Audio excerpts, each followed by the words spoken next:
Bonjour à tous, ici c'est Serge Kakilembe du 3xw.jctube.com et bienvenue sur notre canal YouTube public, le JCTube TV. D'entrée de jeu, j'espère que tout le monde se porte bien, que vous êtes tous sains et saufs. Et donc là, je profite de l'occasion pour présenter et parler de la sortie de notre rapport VAM numéro 2, donc le deuxième de l'année 2020, qui porte sur l'infrastructure Bitcoin. Et là, on va regarder l'infrastructure centralisée. Donc là, je m'explique. Ça, c'est la deuxième partie de ce rapport. Dans le cadre du VAM, le VAM, c'est le Virtual Autonomous Asset Management. C'est un segment, donc un nouveau service que l'on a lancé au sein du JCTream l'année dernière. Il a rencontré beaucoup de succès. On a fait un premier rapport divisé en deux parties. Et le premier parlait de quoi? C'était quoi notre première thèse d'investissement? C'était Bitcoin et Cashless Société. Donc on a vu qu'il y a eu pas mal de choses qui se sont passées. Et on parlait aussi de la récession dans laquelle nous sommes maintenant. Donc on avait déjà fait tout cela au niveau du mois de mai et du mois de juin 2019. Donc anticiper tout cela et voir les opportunités que cela allait nous apporter. Donc là, vous pouvez aller sur notre page officielle de www.jtube.com. Vous allez pouvoir voir tous ces rapports et voir tous les segments, on va dire, de services que l'on offre au JCTube. Et bien évidemment, avoir des extraits, donc des samples, donc des émissions intégrales, des sections intégrales pour voir qu'est-ce qu'il y a et ce que cela contient. Donc ici, j'en profite, comme je le disais en début d'émission, pour vous parler de la deuxième partie de, comment dirais-je, des rapports VAM que l'on fait cette année-ci. Donc là, c'est la deuxième partie de l'infrastructure Bitcoin. Donc là, c'est notre grande thèse d'investissement pour cette année-ci. Et donc là, dans la première partie, donc vidéo qu'on avait déjà faite et qui est publiée ici sur ce canal public, on avait mis sur point une thèse. Tiens, pourquoi investir aussi, enfin, pourquoi investir en plus d'investir, pardon, dans le Bitcoin, pourquoi investir également dans l'infrastructure Bitcoin. Donc super important. Quand on parle d'infrastructure, c'est beaucoup de choses, hein. Donc broker, exchange, custody, service de wallet, etc. Et pas mal d'autres choses. Donc rappelez-vous en même temps que le Bitcoin est en train d'être apprécié, donc il n'a que 11 années, mais ça avance petit à petit. C'est encore une petite market cap, donc là sous les 200 milliards, et la market cap crypto non loin des 250 milliards. Donc on a vu avec les derniers événements, le halving et tout cela, il y a pas mal de turbulences, mais à long terme, la proposition de valeur reste, elle se soutient, donc ça reste positif. Et on voit que l'infrastructure continue à s'étoffer, tant au niveau, on va dire, des digital currencies, mais aussi au niveau de l'infrastructure financière traditionnelle qui commence à adopter petit à petit le BTC. Donc si cette tendance se maintient, ça peut être quelque chose de super grand. Donc il y aura pas mal d'entités centralisées, on va dire traditionnelles, qui vont rajouter des segments de revenus provenant du BTC. Donc ça, c'est tout à fait positif. Donc voilà en gros quelle est la thèse principale, on va dire, de ce rapport. Et on a regardé cela. Donc ça a été décortiqué en deux parties. Partie 1, on va dire l'infrastructure naissante du BTC. Donc on a regardé des crypto-miners et pas mal d'autres choses, etc. Ceux qui sont disponibles publiquement. Et donc là, s'y exposé. Et maintenant, on regarde les entités, entre parenthèses, qui sont les entités traditionnelles et qui adoptent le BTC petit à petit. Donc l'idée clé de cette deuxième partie de rapport qui est déjà publiée maintenant, donc là on commence à publier chacune des parties, le rapport est fait, on est en train d'améliorer et d'ajuster, on va dire mettre à jour les graphiques et corriger quelques points afin d'être sûr qu'on a un rapport qui est tip top. Et la deuxième partie ici, comme on le voit, c'est investir dans l'infrastructure Bitcoin et réellement tiens, voir quelles sont les opportunités. Ok, donc là commençons cette présentation. Pourquoi d'abord faire le VAM? Vous voyez que lors de chaque présentation de lancement de rapport, j'aime bien revenir sur ces points clés. Parce que ce sont des points que moi, en tant que consultant, ça fait déjà pas mal de temps que je fais cela, je vois réellement lorsque les particuliers viennent à moi avec quel problème ils viennent. Donc, quel est leur bagage de lacunes et de carences. Et réellement, tiens, on tente d'y remédier. Mais ça, c'est un trait de caractère qui est commun dans, je dirais, 95, même pas, je dirais 82, 99% des clients qui viennent à moi, donc particuliers, voilà les gros problèmes qu'ils ont. Ils ne comprennent pas ce qui est en train de se passer et il y a trop de choses. Donc décortiquons cela, faisons-en une synthèse et ça va être une synthèse introductive vraiment parfaite pour la thèse du pourquoi on met en avant le VAM. Donc, pièges et problèmes du particulier. C'est en effet une période difficile pour le particulier cherchant un rendement pour son épargne. D'un côté, on lui offre un faible taux d'intérêt, donc là, par rapport aux banques, pour son argent, et de l'autre, il est submergé. Mais submergé par quoi? Il est surmêché d'informations contradictoires, de promesses à rendement surnaturel provenant de gourous ou stratégies infaillibles à ultra haute performance, etc. Donc souvent la chance d'une vie. Pourquoi je dis informations contradictoires? D'un côté on dit tiens un Bitcoin ça va être tout de monde, c'est celui-là. Et demain on dit non ça c'est le nouveau Bitcoin. Après non ça c'est le vrai Bitcoin qui était le faux Bitcoin qui menait le vrai Bitcoin. Qui c'est qui cela? Non oubliez Bitcoin maintenant c'est Ethereum. Non c'est plus Ethereum c'est le DeFi. Vous voyez qu'il y a tout ça qui vient. Donc, il vient en même temps. Donc, il est submergé. Il ne sait plus quoi faire. Donc, il s'expose là, après il va là, après il va là, après il va là. Et malheureusement, ce sont toujours des mauvais points d'entrée. Et c'est quoi? Au fur et à mesure, c'est son capital qui est en train de souffrir. Il peut y avoir quelques gains qui sont faits à gauche, à droite. Mais ça, c'est vraiment sur le coup de la chance, vu qu'il n'y a pas eu, on va dire, un travail fait en amont pour justifier réellement ces gains. Voir qu'il y a un processus qui peut être répété, répété et répété. Donc, c'est quoi? Un, si on veut trader ou investir, bah tiens, être du bon côté du trade ou vraiment investir sur une longue période de temps. Et lorsqu'il y a des opérations qui ne se passent pas bien, bah savoir comment limiter la casse. Et tout ça, malheureusement, le particulier ne sait pas le faire. Donc reprenons ce point. Donc il est submergé d'informations contradictoires, de promesses à rendement surnaturel provenant de gourous aux stratégies infaillibles à ultra haute performance, donc la chance d'une vie. Et il y a d'un côté Crypto Twitter, de l'autre côté il y a Crypto YouTube, avec tout le FOMO, donc Fear of Missing Out, le FUD, donc là, Fear, Uncertainty and Doubt, et tout ce qui est, et toute la propagande qui va avec. Donc là, ça fait beaucoup tout cela. Ensuite, on lui propose toujours quelque chose du genre quick gains, donc des gains rapides, fast money, donc l'argent fait rapidement, tout ça, méga haute performance et tout ce qui va avec. Et nombreux sont ceux qui ont succombé à ces propagandes trompeuses et au bilan désastreux durant les 11 années d'existence du Bitcoin. Donc là, bah voilà, donc moi, je vous dis, je ne parle pas, peut-être pas pour le monde entier, mais j'ai énormément, on va dire, d'interactions. Et j'ai vu pas mal de profils. Et ça, ce sont, comme je dis, c'est le bagage, on va dire, de carences et de lacunes que traînent la plupart comment dirais-je, malheureusement, des personnes qui ont été en consulting avec moi. Mais évidemment, on est là pour remédier à cela. Donc là, laisser de côté tout cela, se concentrer sur des choses clés. C'est quoi une chose clé? C'est l'éducation et réellement prendre son temps. Donc, il y a le lièvre et la tortue. Tout le monde connaît l'histoire, on ne va pas revenir dessus. Et nous, au GC Team, on opte pour l'approche tortue. Donc, on va bien plus loin. On n'est pas dans le fast money, on est dans l'argent qui se fait lentement. On n'est pas dans la haute performance, on est dans la petite performance, mais qu'on peut, entre parenthèses, tenter de garantir. J'ai bien dit tenter de garantir parce que c'est ça l'exercice. L'exercice, c'est vraiment tenter de garantir. Garantir, ça veut dire quoi? Qu'on puisse être constant. Apprenez d'abord à faire 2%, ou apprenez à faire 1%, ou apprenez déjà à gagner 1 euro, mais gagner 1 euro chaque mois. Après, apprenez à gagner, même pas, gagner 1 euro chaque année. Après, apprenez à gagner 1 euro chaque mois. Apprenez à gagner 1 euro chaque semaine. Et après, apprenez à en faire un, peut-être pas chaque jour, mais au moins que ce soit constant. Tout simplement, bah, c'est ça. Donc, la clé de tout cela, c'est quoi?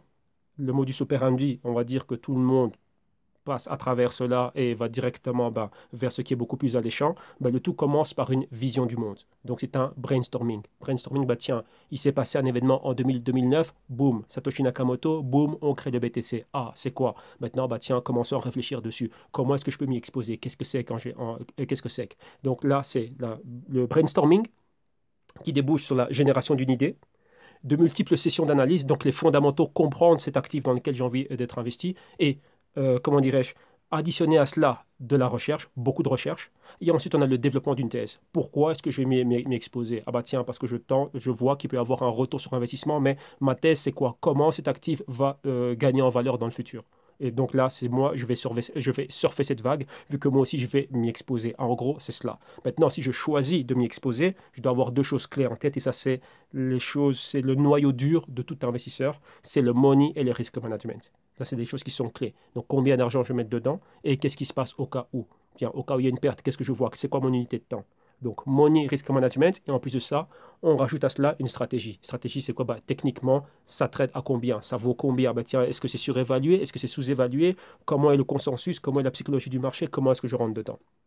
Et une fois que j'ai tous ces éléments, j'en fais un stress test. Donc, c'est dire, tiens, qu'est-ce qui se passe si le cas de figure A, si ça va contre moi, si ça fait ceci, si ça fait cela. Rappelez-vous, d'entrée de jeu, moi, je suis haussier. Donc là, si je tente, on va dire, de trouver un point d'entrée, c'est de m'attendre à ce que ça s'apprécie en valeur. Mais maintenant, c'est quoi le problème? Et si les choses allaient contre moi? Et s'il y a un élément que je ne savais pas, etc., et comment dirais-je, qui me mettrait, on va dire, en défaut, donc c'est quoi? Je serais dans le rouge, donc dans mon PNL, je verrais une perte pour le moment, momentanément. Comment je réagis? Est-ce que je coupe cela, j'attends? Ou est-ce que je me maintiens dedans? Ou est-ce que je renforce ma position? Avec il y a pas mal de choses qu'il faut se poser, mais il faut se poser toutes ces questions avant d'aller dans Binance, Bitfinex, Coinbase ou quoi que ce soit et d'appuyer le bouton achat. Ok, donc là, ce sont ces choses clés et c'est tout ça réellement qui est effacé. Et donc, on va dire directement, tiens, le particulier, malheureusement, il suit ses émotions et tous les courants dominants que l'on a, donc toutes les tendances, tout ce qui est trending et tout ça, malheureusement, ça, c'est un piège et c'est un gros problème pour le particulier. Donc, la finalité est de passer à l'action avec une vision claire du profil d'opération, long terme, court terme. Gestion de la situation et de l'évolution de l'actif au sein d'un portefeuille d'opportunités. Et tout ça, ça revient à quoi? Qui vous êtes? Êtes-vous un trader spéculateur ou êtes-vous un investisseur? Vous voyez que je répète toujours les mêmes choses, mais malheureusement, il y a toujours les mêmes problèmes. Donc voilà, je le vois semaine après semaine, jour après jour, mois après mois, lorsqu'on me contacte, etc. Ben, cela n'a pas changé. Donc, c'est que le remède, on va dire, comment dirais-je, ne fait pas effet, ou je dirais même pas qu'il ne fait pas effet, c'est que malheureusement, encore beaucoup de personnes tombent encore dans ces pièges. Et malheureusement, bah, lorsqu'ils se réveillent, ben, il y a déjà les dommages qui ont été faits. C'est quoi les dommages? Ils ont perdu une grande partie de leurs capitaux, si ce n'est tout leur capital. Donc, en gros, c'est cela. Poursuivons maintenant. Donc, la mission du Jesse Team, c'est quoi notre mission? C'est être la source et le terminal d'intelligence pour tous. Voilà pourquoi est-ce qu'on met sur pied tous ces services et bien évidemment accès pour les particuliers afin qu'eux aussi puissent avoir accès à, on va dire, ce qu'on appelle la sophistication. Donc là, ben, pouvoir analyser des choses, prendre son temps, avoir un système et, on va dire, faire passer chaque actif dans lequel on pense s'investir, ben, le faire passer par un checking. Donc là, ce checking, ben, tiens, checker tous ces points. Et ces points, c'est quoi? C'est juste un modus operandi, donc c'est un système. Maintenant, regardons les choses clés. Qu'est-ce qui nous intéresse? Donc là, notre thèse, elle est là. On sait qu'on veut investir, on sait qu'on veut faire quelque chose, mais il y a une manière de le faire. Et maintenant, ben, notre thèse principale ici, donc là, la thèse qui sous-tend tous les rapports VAM que l'on fait, eh ben, c'est l'adoption du Bitcoin. Mais maintenant, dans un cadre spécifique, c'est l'adoption du Bitcoin post-halving. Donc rappelez-vous, c'est une phase de crise, c'est une crise qui a commencé de manière sanitaire, enfin une crise sanitaire, qui a débouché sur une crise économique, c'est une crise financière et il y a pas mal de réorganisations qui sont en train de se faire au niveau mondial. Donc l'ordre financier mondial et l'infrastructure financière mondiale qui a déjà commencé en 2009, mais maintenant ça s'accélère encore plus. Donc décortiquons ce point. L'évolution de la technologie est indéniable. Et dans cette période de confinement et de pandémie Covid-19, nous notons son omniprésence et sa domination dans toutes les sphères de l'économie. Regardez juste les compagnies du Nasdaq par rapport à d'autres compagnies. Donc on va dire quoi? D'autres secteurs. Clairement, ça se maintient haut. Donc les entreprises comme Microsoft, Amazon, Google, donc la compagnie parente c'est Alphabet, Netflix, Nvidia, Facebook, Zoom, Apple, etc., nous permettent de rester connectés et de continuer nos activités professionnelles et opérer nos business. Sans la technologie, ça ne serait pas possible. Donc là, j'ai mis en avant les compagnies Internet les plus connues, donc celles qui nous permettent d'opérer sur Internet. Ça, c'est le côté tech. Mais avec cela aussi, vous avez bien vu que maintenant, il y a de plus en plus de choses qui commencent à être instaurées et on voit ce côté financier. Donc la manière dont on utilise, on va dire, l'argent. Et ça rejoint le premier rapport que l'on avait fait, qui était un rapport cashless. Donc là, cashless plus compagnie tech, ça nous donne quoi? Bah, ça nous donne de la fintech. Et ici, il y a quelque chose à faire avec le BTC, l'infrastructure du BTC et tout ce qui est digital currencies aussi. Donc, la technologie est indispensable et c'est le nouvel oxygène de l'économie. Donc, en gros, rappelez-vous, ce côté cashless arrive avec le BTC et donc beaucoup de choses peuvent être faites. Donc, c'est avec ce même regard que nous devons regarder la blockchain et le Bitcoin. Dans un monde post-halving et post-Covid-19, l'industrie imposera un regard différent à son égard. Dès lors, le retour des investissements et la continuité du développement de l'infrastructure, ainsi que la mise sur pied de multiples cas d'utilisation vont booster l'écosystème. Et ça, c'est ce que l'on voit. Vous voyez, malgré tout ce qui s'est passé depuis qu'on parle du BTC, depuis qu'il a été créé, le BTC est toujours là. Oui, le BTC, on dit il va tomber à zéro, il va disparaître. Ça fait 11 ans qu'on dit cela, il est toujours là. Donc là, BTC, dans une tendance haussière à long terme, il a commencé à zéro. Maintenant, à un moment donné, il était à 10 000 et il revient au niveau des 8 000 et des poussières. Même s'il retombe à 1 000 $, même s'il retombe à 200 $, il est encore là. De 0 à 200, c'est une tendance positive. Tout simplement, c'est quoi? C'est qu'il y a beaucoup de volatilité. Donc là, il faut encore quoi? Beaucoup d'adoption, beaucoup de ci, beaucoup de ça, mais les développeurs sont toujours là. Maintenant, bien évidemment, on est en pleine phase de l'événement consensus de la Blockchain Week de New York. C'est virtuel, mais tout est toujours là. Les développeurs sont toujours là. Oui, les compagnies sont toujours là. Il y a des compagnies, vous serez étonné de voir que des compagnies traditionnelles qui sont en train de, comment dirais-je, d'embaucher, numéro un, donc en termes de tout ce qui est développeur, et numéro 2, ben, tiens, continuer on voit une prolifération de services BTC, Bitcoin, on va dire basés sur le Bitcoin qui continue à évoluer, et être créé jour après jour. Donc en gros, ben, c'est toujours là, donc là c'est gagnant. Donc, les meilleurs acteurs se verront attribuer des capitaux friands de projets ambitieux et les institutions édifiées intégreront les solutions à leurs infrastructures et business models. Et c'est là réellement que la chose est clé. Bitcoin est là, et est là pour exister. Et on voit que de plus en plus d'institutions ont commencé à mettre sur pied des projets Bitcoin. Une banque par-ci, un nouveau broker par-là, un grand exchange qui fait ceci, un investisseur qui rentre dedans, un deuxième, un troisième, un crypto hedge fund qui est créé, un grand asset manager qui dit tiens, on va commencer à offrir une ligne de produits Bitcoin. Pourquoi? Parce qu'on voit la demande qui est là. Tiens, pourquoi pas? C'est un hedge contre les problèmes macroéconomiques. En gros, ce qu'on est en train de vivre maintenant. Donc là, c'est l'épisode numéro 2 de ce qu'on a vécu en 2008-2009. Maintenant, ça se répète, mais il y a de plus en plus de personnes qui viennent et qui sont en avant. Je pense que vous avez tous vu maintenant qu'il y a un pionnier de Wall Street, M. Paul Tudor Jones, qui dernièrement parlait du Bitcoin et qui disait bah tiens c'est un bon hedge macroéconomique. Avant on entendait quoi? On entendait Mike Novogratz dire cela, disait non la horde arrive, le reste de Wall Street va arriver. On dit ok ça fait 1 an, 2 ans, 3 ans que tu dis ça, bah tiens maintenant on en a un qui est arrivé. Il y a quelques temps encore on avait qui? On avait Jim Simons de Renaissance Technologies, donc là un hedge fund très performant qui eux aussi ont commencé à opérer sur les dérivés Bitcoin, donc là les futurs. Et donc là Monsieur Tudor Jones c'est exactement la même chose. Donc vous voyez qu'en gros bah tiens ça commence petit à petit. Mais rappelez-vous que eux ils ont une manière de faire. Maintenant, pour pouvoir faire la même chose avec le BTC, il leur faut la même infrastructure à laquelle ils sont habitués, donc dans laquelle ils évoluent, on va dire, au sein de Wall Street. Donc, lorsqu'ils traitent du Apple, du Gold ou quoi que ce soit, mais il faut que le BTC ait la même chose. Donc, toute cette infrastructure est en train d'être créée. Et ça, c'est quoi? Parce que ce sont des capitaux. Une fois que c'est mis, eh ben, il y aura du trading, il y aura des activités, il y aura des services, il y aura du ci, il y aura de ça. Donc ça fait quoi? Les compagnies qui ont mis ça sur pied, eh ben, ça fait quoi? Ça fait des segments de revenus. Donc c'est là que c'est super intéressant pour nous. Et le BTC s'apprécie, un, parce qu'il y a une forte demande, donc il y a beaucoup de mouvements. Et numéro 2 aussi, bah, tiens, toute cette infrastructure, eh ben, tiens, comment dirais-je, bah, elle profite de la hausse et de l'engouement du BTC. Donc ouais, en gros, bah, c'est win-win ici, et pour le BTC et pour les entités qui intègrent le BTC. Donc c'est là réellement la chose clé. Dans notre ancien on va dire dans le rapport VAM précédent, on a parlé de pas mal de compagnies qui opéraient dans le mining, dans les data centers, exchange, etc. Donc on est passé du mining, donc les ASIC, GPU et toutes ces compagnies, data center, donc là bien évidemment toutes ces entités, que ce soit dans le cloud ou ailleurs, qui intègrent bah, toutes ces fermes minières, donc tous ces pools miniers, et pas mal d'exchange où le trading se fait. Donc tout ça, ça fait partie de l'infrastructure. Donc notons que dans la première partie du rapport, nous nous sommes concentrés sur l'infrastructure primaire du Bitcoin. Donc là, comme je disais, ASIC, exchange, data center, les choses basiques. Très peu connues, mais basiques, mais à haut rendement aussi. Donc quand je dis haut rendement, ce sont des compagnies qui se sont créées, on va dire, à l'avènement du BTC. BTC, c'était 2009. Certaines compagnies se sont lancées en 2010, 2011, 2012. Et depuis lors, bah, tiens, avec la montée du BTC et, on va dire, maintenant que tout le monde connaît le BTC, bah, ces compagnies aussi ont pu générer des rendements pour des investisseurs qui étaient là dès le début. Et maintenant, bah, nous aussi, on voit ces compagnies qui, certaines, sont en train de penser à faire quoi? À rentrer en bourse. Donc il y a des opportunités qui sont toujours présentes. Rappelez-vous, on regarde le BTC pour pour les 10 prochaines années. Donc ces compagnies, bah, tiens, c'est très compétitif, mais on va dire les meilleures d'entre elles bah, tiens, pourront profiter de cela. Donc nous avons analysé les ténors du Bitcoin mining, les fabricants de ASIC, les pools miniers à l'échelle industrielle, donc là aux États-Unis, au Canada, en Scandinavie, les crypto asset managers et crypto banques d'investissement. Donc voici quelques noms de compagnies vues dans notre premier rapport, donc VAM, infrastructure BTC. On a regardé Galaxy Digital Holdings, la compagnie de M. Mike Novogratz. On a regardé Canaan, qui est fabricant de ASIC, numéro 2 derrière Bitmain. Enfin déjà dans le trio, top, on va dire trio et quintet de tête sûr et certain. Et Norton Data, qui opère, bah, tiens, un grand data center. Donc voilà tout ce qui était mis en avant. Et donc ça c'est juste pour ne citer que ces 3 entités. Et si je me souviens bien, on a fait 8 compagnies dans ce rapport. Donc c'était bien fourni.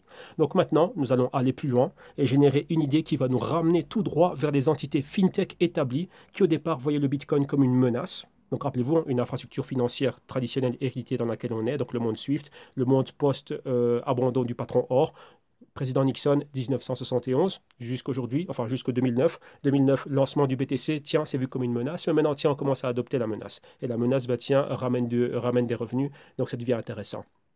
Si c'est intéressant pour ces entités, c'est aussi intéressant pour nous. Ça, c'est juste notre façon de voir les choses. Donc, comme on le voit, reprenons ce segment. Donc maintenant, nous allons plus loin et générer une idée qui va nous ramener tout droit vers les entités fintech établies qui, au départ, voyaient le Bitcoin comme une menace et qui, par la force des choses, ont embrassé l'idée que le Bitcoin n'était pas une menace, mais au contraire une opportunité. Si ça l'est pour ces compagnies, bah, ça l'est pour nous aussi. Donc, nous analyserons certains des plus grands noms d'une industrie spécifique du secteur financier et tech au niveau international qui sont actuellement en train d'intégrer, et certains ont déjà intégré, une suite de services Bitcoin et crypto pour leurs clients institutionnels et récemment pour les particuliers également. Donc on parle de financement, plus mise à jour, plus lancement de services Bitcoin égale segment avec un énorme potentiel de revenus pour ces compagnies. Et donc là, pour nous aussi, c'est quoi? Bah, ça, c'est une opportunité d'investissement. Donc illustrons un cas. Réfléchissons un peu tous ensemble. Imaginez-vous que vous aurez pu investir dans la compagnie Binance ou dans la compagnie Coinbase. Tout le monde connaît Coinbase et tout le monde connaît Binance. OK? Donc là, voilà. Vous voyez qu'on connaît tous Binance, il y a beaucoup de trades qui se font, Binance Future, Binance Margin, Binance ceci, Binance cela, tout le monde connaît Binance. Et Coinbase aussi, bah, tout le monde le connaît. Donc là, voilà, j'opère dans les deux. Donc voilà, tout le monde les connaît. Maintenant, ici, ce que j'ai tenu à mettre sur pied, et qu'on voit à l'écran, ce sont toutes les entités qui ont investi dans Coinbase, enfin dans Binance premièrement et dans Coinbase. Bien évidemment, ce sont des investisseurs accrédités, pardon, ces compagnies sont privées. Mais maintenant, imaginez-vous que si, au lieu de, en plus de trader sur Binance, vous pouviez aussi venir et participer à avoir une part de la société. Donc, chaque fois que les individus sont en train de trader, donc acheter et vendre, Binance a sa com. Et ça, comme au fur et à mesure qu'il y a des gens qui sont en train de trader, au fur et à mesure qu'il y a du volume, eh ben, il y a un retour qui est fait sur investissement. Et vous voyez, en gros, c'est quoi? C'est qu'il y a pas mal de compagnies qui ont participé aux rondes de financement pour Binance. Certaines ont acheté des jetons BNB, mais vous voyez que la plupart d'entre eux ont acheté quoi? Ont participé au financement de la compagnie. Donc faire en sorte que la compagnie puisse quoi? Générer, enfin que la compagnie puisse maintenir son envol et son état d'expansion constant. Donc le Binance qui est là, il y a des personnes qui sont venues investir dedans, donc il y a une participation dans Binance. Imaginez-vous si vous aussi pourrez investir dans Binance. Là, c'est quelque chose auquel on s'attend. Si un jour Binance sortira en bourse, ce serait pas mal. Coinbase aussi, on en parle, c'est quelque chose qui pourrait arriver d'ici là, sortir en bourse. Il y a des compagnies comme Ripple, ceux qui développent le XRP qui pourraient sortir en bourse aussi. Et comme on le voit, vous voyez ici, série E et secondary market, donc à pas mal de personnes, ça, ce sont ceux qui ont participé aux rondes de financement. Et secondary market, dans un marché privé, ceux qui avaient des participations en ont comment dirais-je, revendu à d'autres entités. Donc, comme vous le voyez, il y a pas mal de choses qui sont faites. Et si vous vous rendez compte d'une chose, vous avez remarqué que Fundamental Labs a investi et dans Binance et ils sont aussi investis dans Coinbase. Donc, voilà en gros ce qu'on peut constater. Donc là, imaginez-vous cette manière de voir les choses et vous aussi vous dire, tiens, ce serait intéressant de pouvoir investir. Mais heureusement pour nous, il y a des compagnies qui sont publiques, qui sont, on va dire, bien plus grandes que Coinbase, qui ont investi dans Coinbase aussi et qui sont là et qui sont disponibles publiquement et qui, elles aussi, commencent à intégrer le BTC. Vous voyez que dans Binance, on a et le BTC et d'autres cryptos, et dans Coinbase, on a le BTC et d'autres cryptos. Donc, à chaque fois qu'il y a de l'achat et de la vente, il y a quoi? Il y a des commissions qui sont générées. Au fur et à mesure qu'il y a des personnes qui le font, on y est. Imaginez-vous qu'il y a $2 de commission et que par jour, entre parenthèses, on va dire qu'il y a 1 million de personnes qui tradent. Vous faites 1 million de personnes fois $2, ça fait 2 millions. Imaginez-vous que vous avez accès à une partie de cela, ou chaque 3 mois lorsque la compagnie publie, ou chaque X temps lorsque la compagnie publie, vous avez un dividende. Ou X temps, tiens, si la compagnie continue à grandir, donc à grandir ses segments de business, la compagnie valait X, et après X temps, la compagnie vaut X, X, X, X. Donc ça veut dire quoi? Tiens, vous avez un retour sur votre argent. Donc ça, ce serait pas la chose, enfin ce serait une des choses, je pense, qui est très très très intelligente. Mais rappelez-vous, là, comme je dis, on est quoi? On est en mode tortue. Nous, on avance pas à pas avec la compagnie, mais on regarde la tendance. C'est une industrie qui est en train de se développer. Après 11 ans, ok, mais maintenant, on commence à avoir des bons acteurs. On va dire que la folie, la bulle a explosé.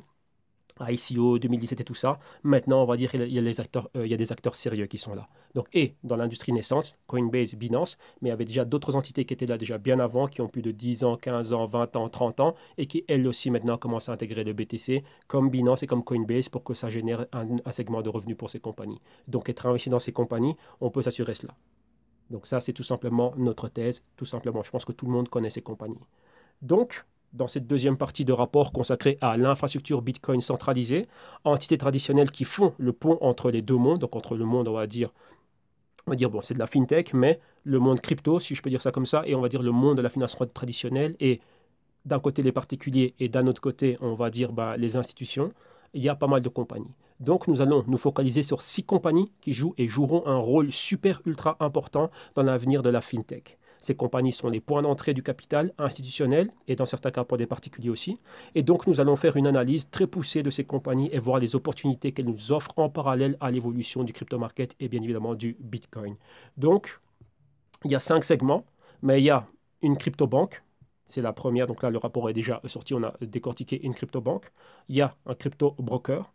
Il y a des plateformes qui offrent des crypto-dérivés, il y a des crypto-asset managers et il y a des méga exchanges qui sont là déjà, qui offrent une suite de produits Bitcoin et qui vont intégrer aussi le trading du Bitcoin aux côtés du trader Apple, aux côtés du trader Amazon, etc., etc. Donc là, voilà, ce sera une norme et ça, c'est en train d'être mis sur pied maintenant. Ça fait déjà quelques temps que ces compagnies étaient déjà en train de travailler. Donc là, pour nous, vous voyez qu'on peut être investi dans le BTC, mais dans ces compagnies-là aussi. Si le BTC remplit toutes ses promesses, ne fût-ce qu'une toute petite partie de ses promesses, il y aura du méga volume. Qui dit méga volume dit méga revenu.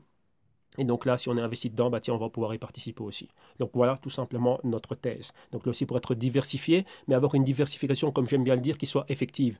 Pas me diversifier à la n'importe comment, mais des choses qui, on va dire une concentration. Là, c'est une concentration fintech, spécifiquement dans un segment digital currencies, donc segment crypto. Et tiens, comment il peut y avoir un pont entre l'avenir de la technologie et, on va dire, l'avenir de la technologie financière et, on va dire, l'ancien secteur financier avec des industries, comment dirais-je, qu'on va passer au pain fin.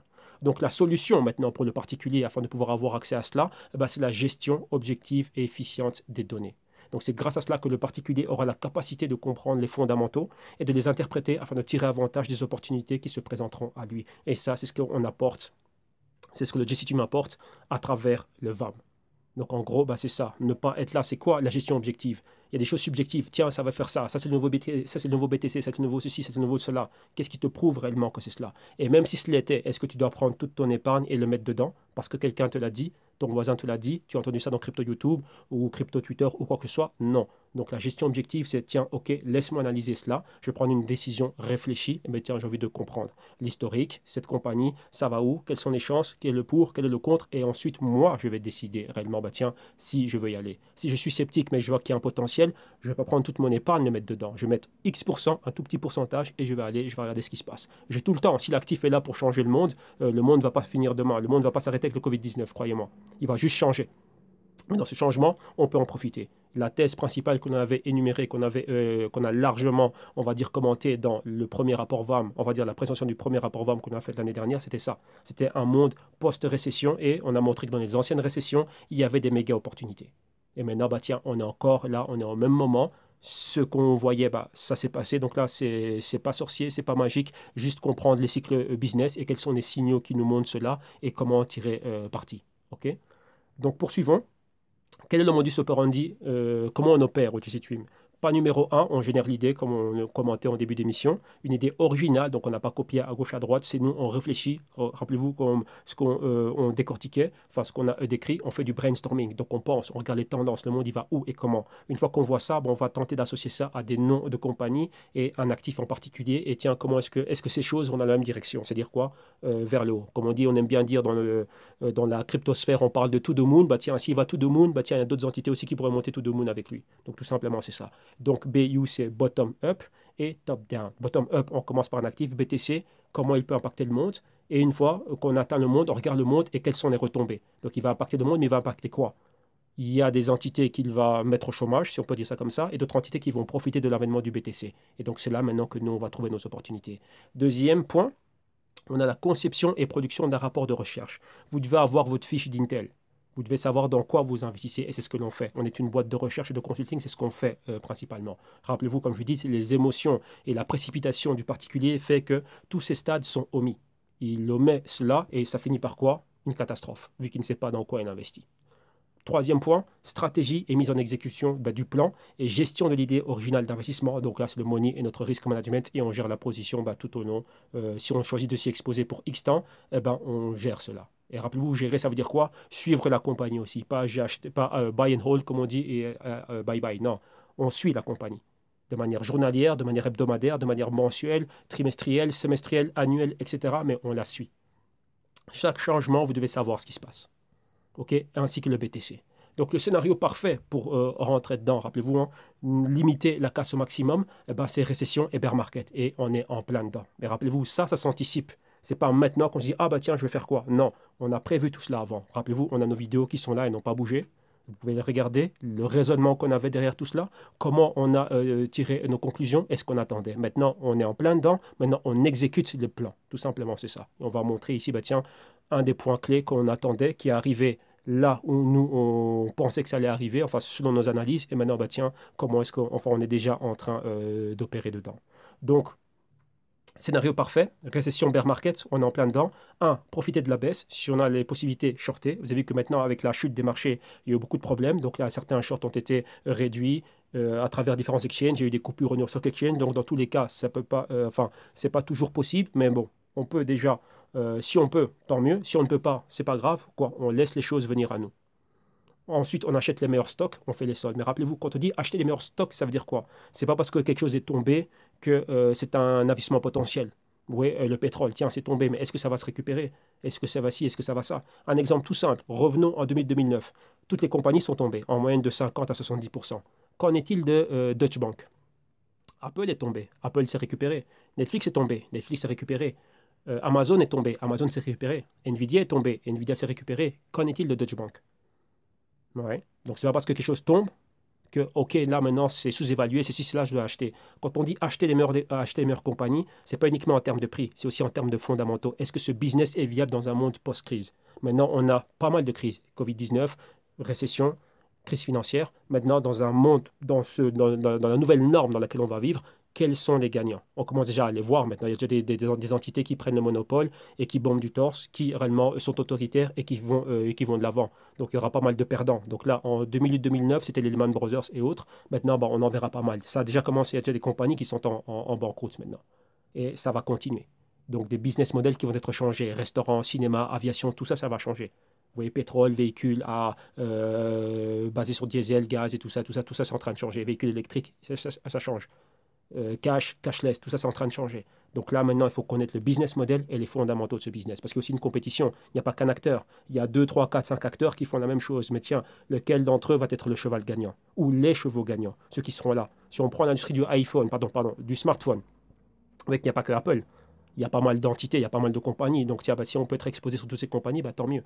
À un moment donné, c'est Apple qui va vendre un peu plus, après c'est l'autre qui va vendre un peu plus, après c'est l'autre qui va vendre un peu plus. Mais en gros, on voit qu'il y a une part, donc il y a un gâteau. Le gâteau est là. Et on va dire que ce gâteau est divisé à certains acteurs qui sont là. Mais on va dire que Apple, c'est l'un d'entre eux. Et ça, c'est quelque chose qui est en train de faire ceci. Donc si moi, j'ai pu rentrer à un point super intéressant, tiens, je m'assure quoi? Je m'assure une participation au revenu que va avoir Apple par rapport à cela.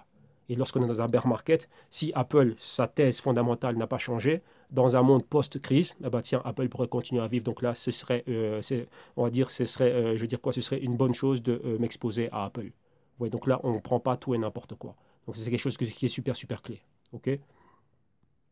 Poursuivons maintenant, et comme on le voit, l'année dernière, lorsqu'on a lancé la première présentation du VAM, donc c'est disponible sur le site internet du www.jitume.com, donc une vidéo qu'on avait fait au 15 juin, lorsqu'on a lancé notre premier rapport VAM et le service, on parlait de quoi? Bitcoin et les compagnies tech, donc déjà on voit déjà la tech, récession en 2020-2021, on est en plein dedans, et pour nous c'est quoi? C'est égaler une opportunité. On a décortiqué la thèse du pourquoi, du comment on allait faire cela, donc ce qu'on avait fait à cette période-là, donc là en juin 2019, donc il y a pratiquement un an maintenant. Pourquoi maintenant? Donc pourquoi est-ce qu'on va avoir une crise maintenant? Comme on voyait ici, nous sommes à l'aube d'une future récession égale crise et c'est égal une méga opportunité. Voilà comment nous on la voit. Et le but est comment le particulier pourra lui aussi en tirer profit. Grâce au Jesse-Team, le particulier dispose des mêmes armes via le VAM et donc lui aussi pourra y prendre part. Donc tout simplement c'est cela. On a décortiqué toute la thèse. Allez regarder sur la page internet où trouvez la vidéo là. Le titre est là dans notre canal. Et regardez cela, c'est une longue vidéo, on a fait une longue présentation, mais voilà, en gros, c'est là. Maintenant, on est en plein dedans. Vous voyez, comme je vous disais au début, ce n'est pas du hasard. On anticipe les choses et on se prépare. Et une fois qu'on y est, tiens, on opère. Tout simplement, c'est cela. Donc le processus, on va revenir dessus. On a des points clés. 1. Génération d'idées. 2. La thèse et l'opportunité. 3. Les analyses fondamentales, techniques, quantitatives. Money et risk management, très très très important. Et l'horizon de temps. Rappelez-vous, vous êtes qui? C'est quoi votre profil? Trader, spéculateur ou investisseur à long terme? OK? En gros, c'est ça. Et ensuite, nous, on publie le rapport. Et le rapport, il est fait pour le client. Donc, Jesse-Team, nous, on s'occupe de tout cela. La recherche, la stratégie. Et ensuite, on offre le rapport sous forme de service payant. Donc là, c'est le rapport VAM. Maintenant, quelques questions par rapport à cela. Questions légitimes. Pour y répondre, question numéro 1. Qui a accès à ce type de rapport? Tout le monde. Donc là, voilà. Tout le monde va au www.jesse-team.com, regardez cela. OK, je vois qu'il y a quelque chose pour moi. Je peux apprendre quelque chose. Je prends le rapport. Dans tous les cas, vous êtes gagnant. Vous allez apprendre quelque chose, sûr et certain. Que contient le rapport? Description au slide suivant. Donc, on a déjà vu la thèse principale, ce que c'est. Maintenant, on va regarder quelques exemples de quels sont les points clés qui sont repris dans le rapport. Question numéro 3. Quand sera ou seront publiés les rapports? Le rapport est déjà disponible. On le fait tout au long du mois de mai. La partie 1 est déjà là. Le rapport est déjà fait. Maintenant, on met à jour les graphiques. Et là, maintenant, je reviens pour avoir un double check pour dire, OK, est-ce que ça, c'est bien. Moi, je n'aime pas les choses compliquées qui vont dans tous les sens si on parle comme Einstein. Ici, je m'adresse, on va dire, aux particuliers. Ce qui fait que ma thèse, je dois pouvoir la présenter à ma mère qui a 75 ans. Elle va me dire, OK, mon fils, tu as l'air intelligent. Apple, c'est pas mal. Achète-moi un Apple. Ou c'est vrai que maintenant, tiens, je paye plus avec ma carte Visa. Tiens, je veux du Visa aussi. Tout simplement, c'est ça. Si elle ne peut pas le comprendre, alors ma thèse a un problème. OK? Je ne suis pas là pour, je ne sais pas, montrer tous mes talents oratoires ou quoi que ce soit. On s'en fout. La question principale ici, c'est faire de l'argent. Point. Et donc, on veut un rapport qui soit clé, direct au but, quelle est la thèse et qu'est-ce qu'on a. Et gestion du risque. Au cas où ça se passe mal, on sait exactement comment sortir. Ou rappelez-vous, on a un portefeuille d'opportunités. Donc on a le numéro 1, numéro 2, numéro 3, numéro 4 et numéro 5. Si ce n'est pas le numéro 1, c'est le numéro 2. Si ce n'est pas le numéro 2, c'est le numéro 5. Si ce n'est pas le 5, c'est le 4. Et cet ordre peut permuter. Regardez tout simplement le marché du smartphone et vous allez voir qu'il y a toujours les mêmes noms qui sont là, du moins qui dominent le marché. Ensuite, qu'est-ce qu'on a? Quatrième question. Comment sera diffusé le rapport? Sous format MP4, donc vidéo MP4 que vous aurez en lien de téléchargement, l'audio MP3. Le rapport sous format PDF. Donc là, vu s'il y a 4, 5, 6 rapports, on va dire s'il y a 4, 5, 6 sections, chaque section aura son MP4, son MP3 et son PDF. Et il y aura un lien de téléchargement qui vous est envoyé. Voilà. Et où me procurer le rapport? Question numéro 5. Eh ben, au www.jtune.com. Et c'est clairement mis en avant. Et il y a toutes les thèses, des différents rapports, des packs ont été créés et pas mal de choses. Donc je me suis anticipé, j'ai anticipé la 6e question. Combien coûte le rapport? Y a-t-il une formule de souscription? Chaque rapport à l'unité coûte moins de 55 €. Donc là, c'est abordable. Rappelez-vous, c'est pour tout le monde. Et le rapport, il y a un 50K, pardon, moins de 55 € le rapport. Il y a un pack annuel qui est fait. Donc là, on est en l'année 2020. Donc là, si on souscrit pour moins de 175 €, on a les 4 rapports qu'on va faire. Donc on a le rapport infrastructure numéro 1 qui a déjà été fait. Rapport numéro 2, on est en plein dedans. Et rapport 3 et 4, lorsqu'ils arriveront, eh ben, tiens, vous les recevrez aussi. Vous serez notifié. Donc voilà. Et ensuite, 7e et dernière question, pourquoi dois-je me procurer ce rapport? Ben, rappelez-vous ce qu'on a vu au début, si vous vous reconnaissez, si vous êtes un particulier qui est là aussi, eh ben, en gros c'est quoi? Ben, c'est le complément idéal à vos analyses et c'est une source d'information aussi, pour voir une manière de faire. Et comme je vous le dis, j'ai vu pas mal de personnes qui ne savent pas comment le faire, vu qu'ils sont dans tout ce côté analyse technique, c'est ce qui est courant. Posez-vous une question, réfléchissez vous-même, ok? Analyse critique ici. Tout le monde a l'information. Le white paper de Bitcoin, il est là. Binance, ça ne coûte rien pour s'inscrire dessus. Et il y a des graphiques, c'est gratuit. Mais comment se fait-il que certains arrivent à générer quelque chose sur du long terme, j'ai bien dit sur du long terme, et d'autres pas? Que se passe-t-il? C'est que le processus, la manière dont on a et dont on regarde l'information, ce n'est pas ça. On parle souvent du top de la pyramide. On dit, ouais, les top 1%, ils ont tout, et les 99% qui sont en bas, bah, ils n'ont rien. Mais il y a quelque chose que font les top 1% que ne font pas les 99%.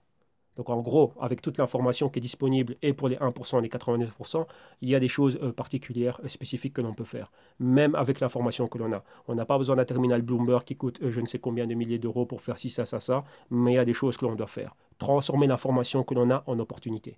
Et ensuite, nous, on gère le risque que l'on a sur le marché. Et donc là, il y a un modus operandi spécifique pour le faire, mais il faut tout comprendre. Ce n'est pas une question de, tiens, une bougie dans le marché qui est montée, qui est descendue, résistance, support, Fibonacci. Non, ce n'est pas que ça. Il faut connaître le business.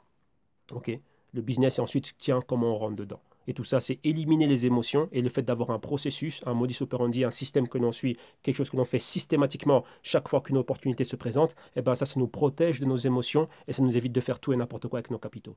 Et si à la fin, rappelez-vous, on a un checkbox et on dit ok, ça je check, ça je check, ça je check pas, et ben ça veut dire quoi? Mon argent, tu n'auras pas mon argent. Et donc je reste là et j'attends. Parce que cet actif ne passe pas, on va dire, le checking box de mon système. Tout simplement, c'est ça. Donc, je me protège. Mais si je n'ai pas de système, j'entends parler de quelque chose, boum, j'ai mis toutes mes économies dedans et ensuite, voilà. Donc, dans les rapports précédents, j'ai mis plein de cas, plein d'illustrations parlant de cela, des études qui parlent de cela. Donc, regardez les vidéos, tout est là. On ne va pas revenir dessus. C'est toujours les mêmes problèmes, c'est toujours les mêmes histoires, comme je le disais au début de la présentation. Poursuivons maintenant. Et donc là, on a la première partie du rapport que l'on a maintenant au mois de mai qui est fait. Donc là, vous voyez qu'à 45 slides, même pas, on a actualisé cela, il y en a 50 slides. Et donc ça, c'est ce qui est fait. Donc vous pouvez venir au www.jtune.com. Il y a l'ancienne présentation du VAM numéro 1 qui est là. Et ça, c'est la partie 1 du VAM 2, on va dire du VAM 2 de l'année 2020. Et ça, c'est là, c'est déjà disponible. Et donc là, le rapport est fait pour moins de 55 €. Donc, il y aura, si on a 6 compagnies, il y aura 6 parties comme cela. Donc voilà, en gros, tout ce qui est fait. OK? Comme ça, vous voyez exactement ce qu'on fait. Et comme je dis bien, on a un rapport. Donc en gros, le modus operandi maintenant, on va dire expliqué sous forme d'illustration. Le point numéro 1 du rapport, c'est la thèse. Un exemple, c'est American Express, une des compagnies qu'on avait vues l'année dernière dans le Cashless Société. Thèse, pourquoi est-ce qu'on devrait acheter et hold, donc là, pourquoi est-ce qu'on doit investir dans American Express? C'est une question clé qu'on se pose. Pourquoi je dois investir dans le BTC? Pourquoi dans ceci? Pourquoi dans cela? Pourquoi Visa, Mastercard qu'on a vu aussi l'année dernière? Pourquoi dans ces compagnies? Donc ça, c'est la thèse principale. Le pourquoi, on doit y répondre.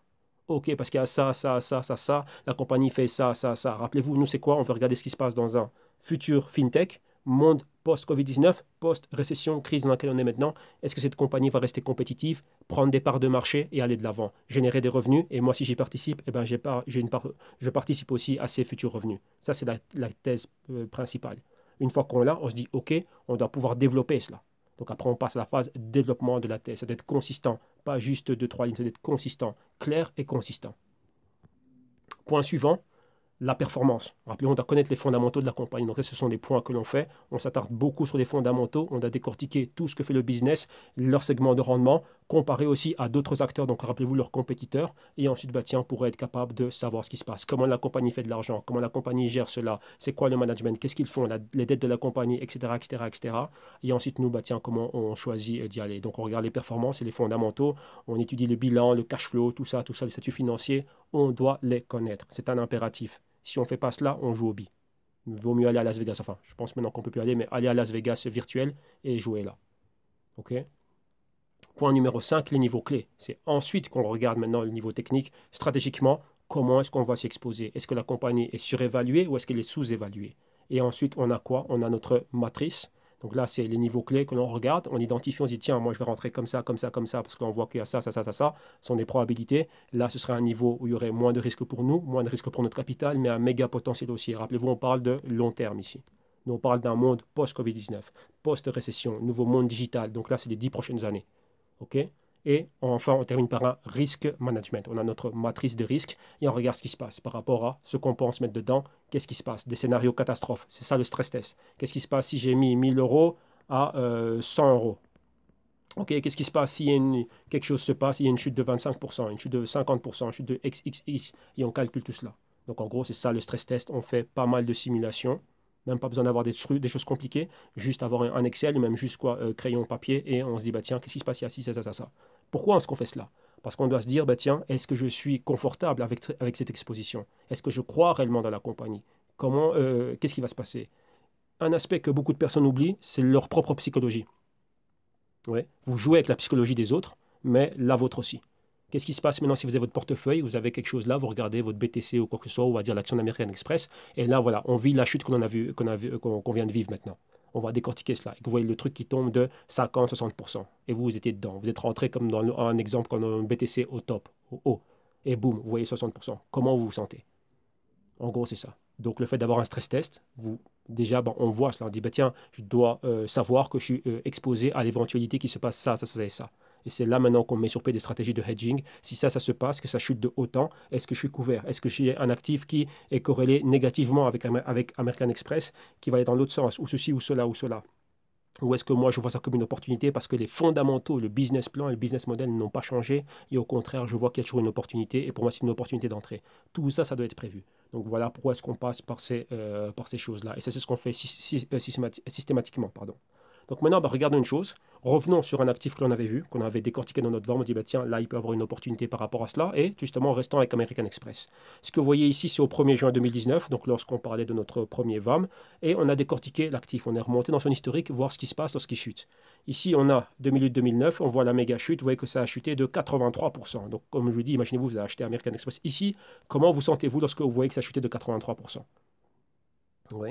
Mais là, on regarde bien que dans cette chute de 83%, dans cette zone, acheter cette compagnie, après, elle s'est récupérée comme ça. En 2015, il y a encore eu une autre chute de 47%. On va arrondir à 50%. Comment vous sentez-vous lorsque vous voyez cela? Et vous voyez qu'à chaque fois, on a un bas plus haut, on a un haut et un haut plus haut et un haut plus haut.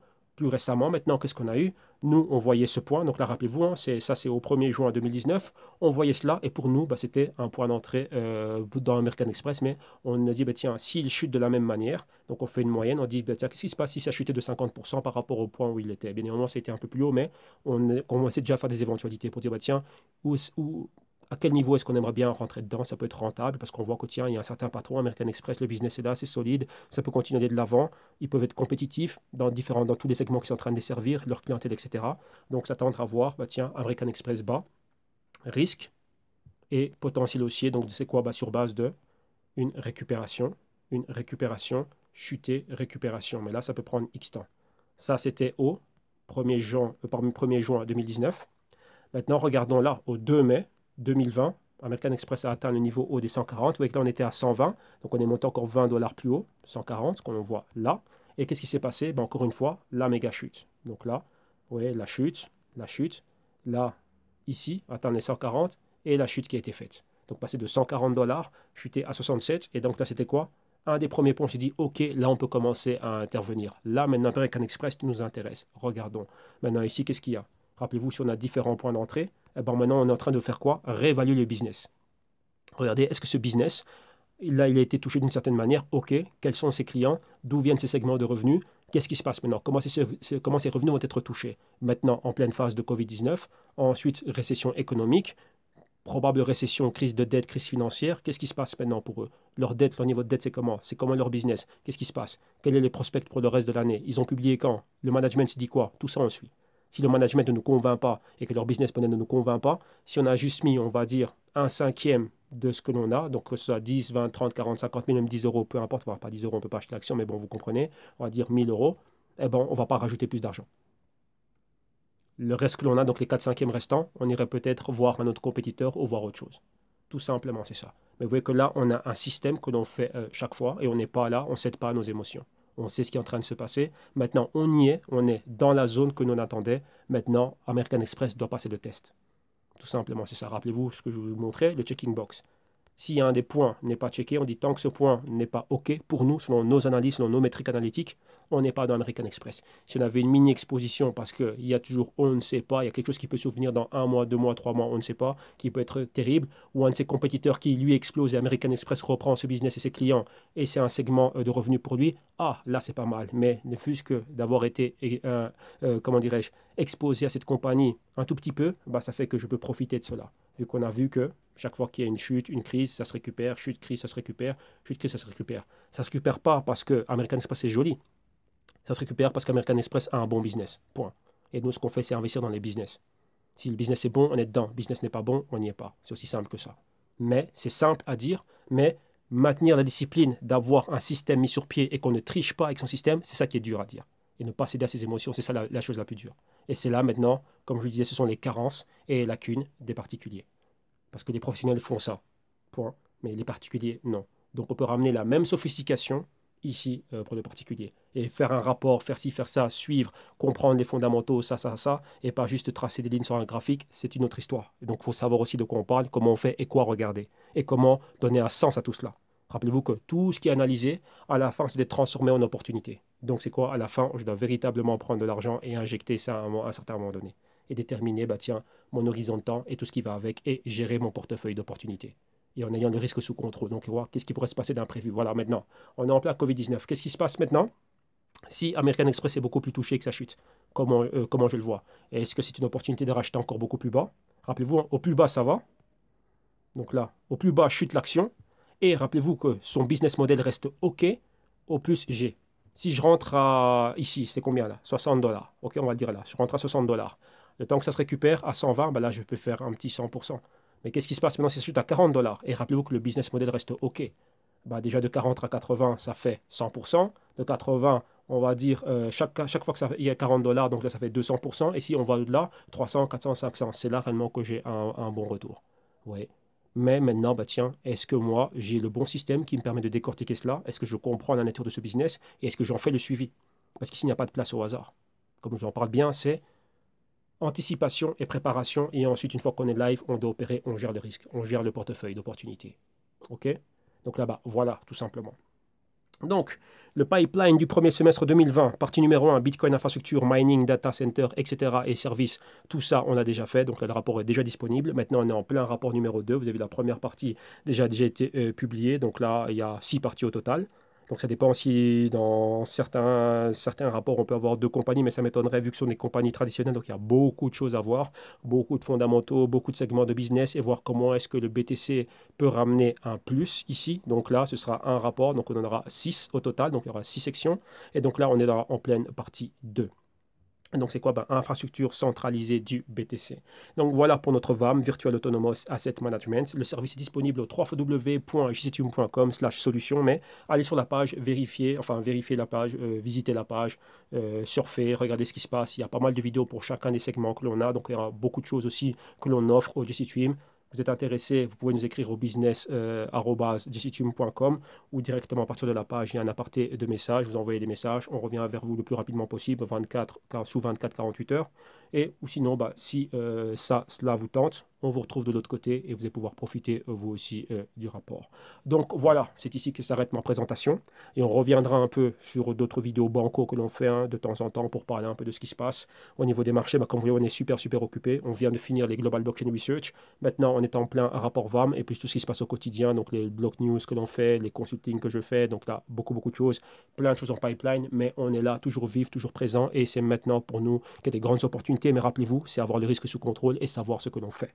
Donc voilà, un grand merci à tous, bon visionnage, soyez sains et saufs, portez-vous bien et on se retrouve à la prochaine et comme je dis bien, on se maintient focus.